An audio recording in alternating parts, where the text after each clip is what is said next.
child abuse there in this country. We're very, very lucky that Sue Reid, investigative journalist from the Valley, is here today. Can we have a nice applause for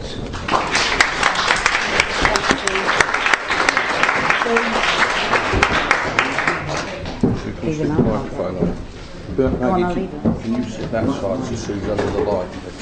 Sorry, no, I'm going to leave Sue on her own. Just here, Sue, if you don't mind. You want me there? Hi, Sue. Hi, Ian. I know. Oh, yeah. Just removing my chewing gum. So I'm talking to him.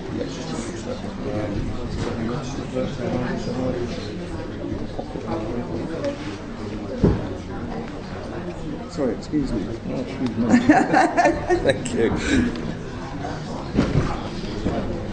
Just stand here, Sue, so we've got you more or less under that light. That's great, thank you. Can I sit down to do Yeah, this? by all means.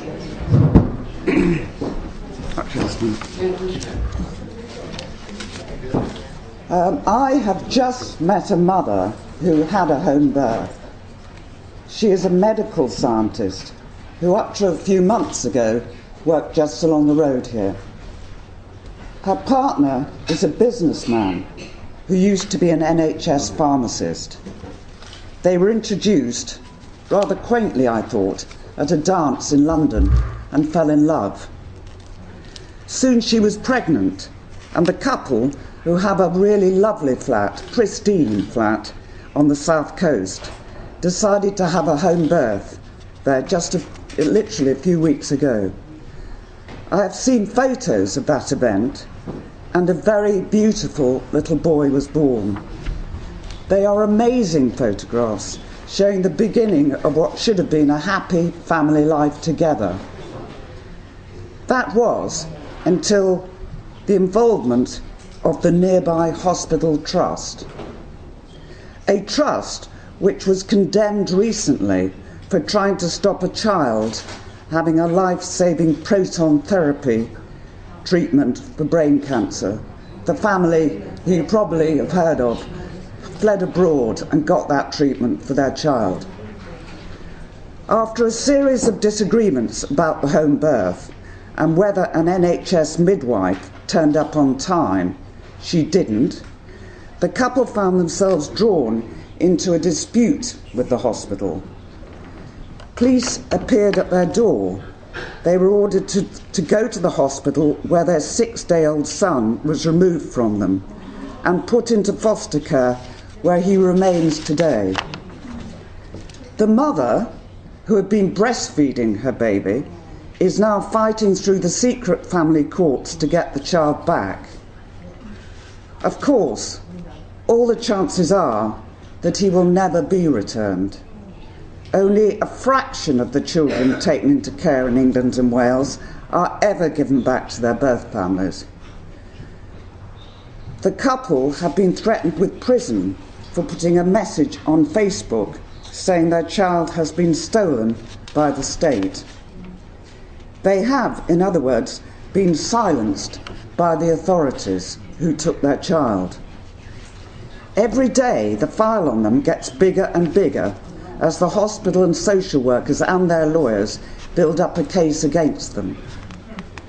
The father, one has to say, is outspoken. He is interested and indeed passionate about alternative medicine and will not back down on this viewpoint. All this, with the insistence on a home birth, was enough to flag the couple up as difficult customers before the baby was even born. The couple are only allowed to see their baby under supervision for a few hours a week at a family centre. He is one of 65,000 children in care in England. 1 in 5 are babies or toddlers like him. The social workers, I found out recently, ominously call them bedside babies because so many are taken from their mothers at birth. So why did the baby of the home birth couple get taken away? Have they done anything wrong? The answer is no, in my opinion, and in the opinion of the Association for the Improvement of Maternity Services, which alerted me to this tragic case. But what is clear is that this baby is perfect adoption material. And as I will demonstrate, he is worth a lot of money to foster carers and also to those who run lucrative adoption agencies. And it is money that is making this child protection racket go round. Let us take, first of all, the business of fostering. Every month, a foster parent is paid a minimum of £500 to look after a baby before expenses are added. It is all tax-free. There are plenty of takers. And what about adoption? A little publicised report last year contained some chilling insights into the UK adoption market. It said the Department for Education wanted the voluntary adoption agencies, of which there are many, to double the number of adoptions they manage from 800 to 2,000 a year. To remind ourselves, as though anyone in this room doesn't know, to be honest, a voluntary adoption agency searches out parents wanting to adopt. Then a local authority provides a child for those parents. It's rather like a dating agency. The local authority pays the adoption agency £27,000 for each new parent it finds for a child. If that adoptive parent takes 5 siblings, the payment to the agency is £80,000. Of course, for the money to keep on coming in, the voluntary agencies need the local authority social workers to keep up the flow of children. The report said staff at the voluntary adoption agencies are, at least, getting worried.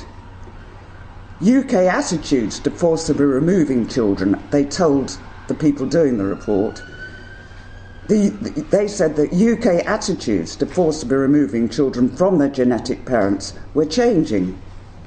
Staff said adoption was under attack, with the media cherry-picking negative stories and using damaging language about forced adoptions. They moaned on that judges, yes, those ones running the secret family courts, were leaning towards different kinds of placements for children.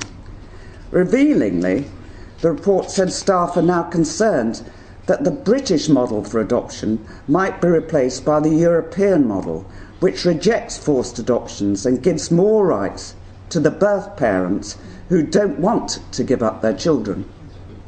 Whoa! So there's the secret.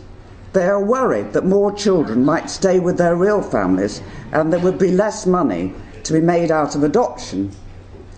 One executive of a voluntary adoption agency quoted in this report said the market is changing, as though he was talking about chocolate bars instead of human beings. Research in the US has found that children left in their own homes, even homes with great difficulties, do far better than if they enter the care system. They are less likely to become pregnant as teenagers, end up in the juvenile justice system, and far more likely to hold down a job when they grow up. In our own country, children put in foster care homes are rebelling. They simply go AWOL, and in any one year, 13,000 do that. The adoption system is completely broken too. 1 in 5 of all adoptions fail. The social workers have a word for this. They call it, in politically correct speech, a disturbed adoption. In fact, the child is often just hurled back into the care system and left there. So why does the UK ignore this damning evidence? Can it be that money is involved?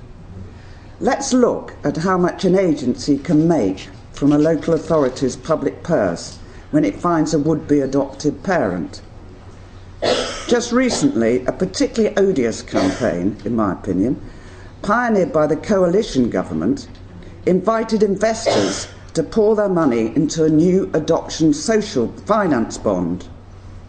Under the new, and it's such a crass title, It's All About Me scheme, adoption agencies get far more than the £27,000 fee for matching a parent to a child in care. They are getting money for providing 24-hour support to that adoptive parent during the first 2 years after adoption to stop the relationship breaking down, because clearly so many do. The total payment by the local authority to the agency for this all-inclusive service is £54,000 per child, paid in 4 instalments.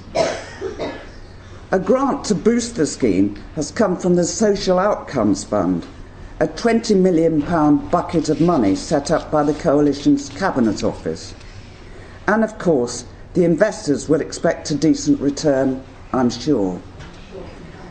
The scheme's blurb says, "This is a pioneering project that could provide a loving home to around 2,000 children in care, dramatically improving their life chances." Well, it might do, but what the hell are the children doing in care in the first place?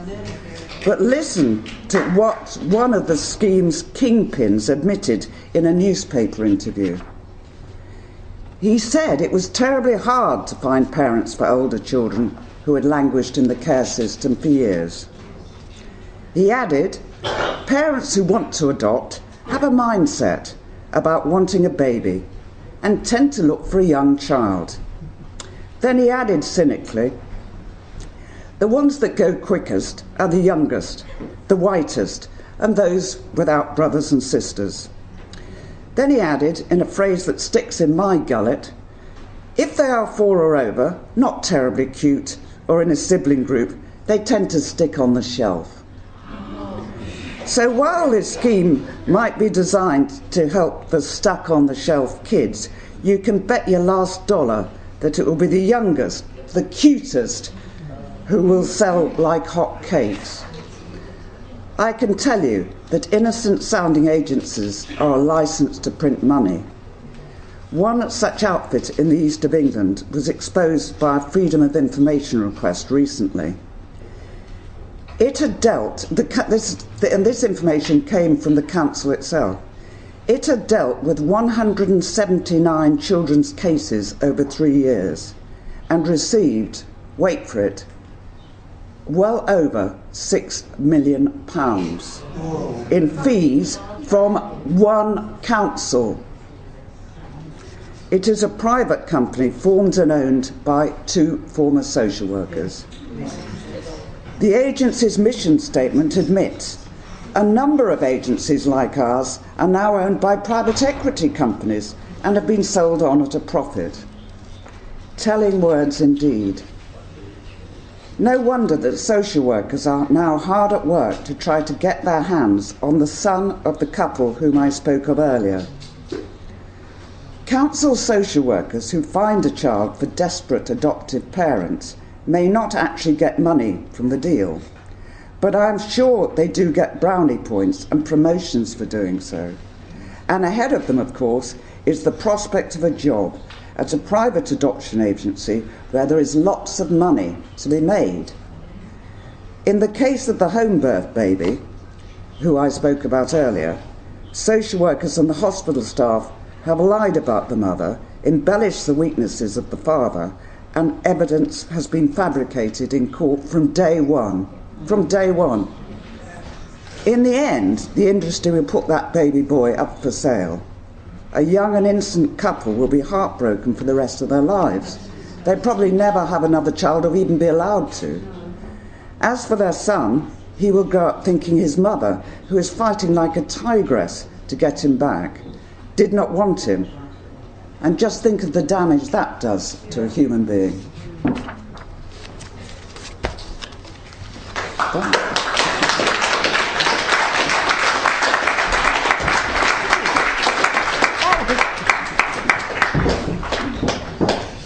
Oh, I'm sorry, Sue.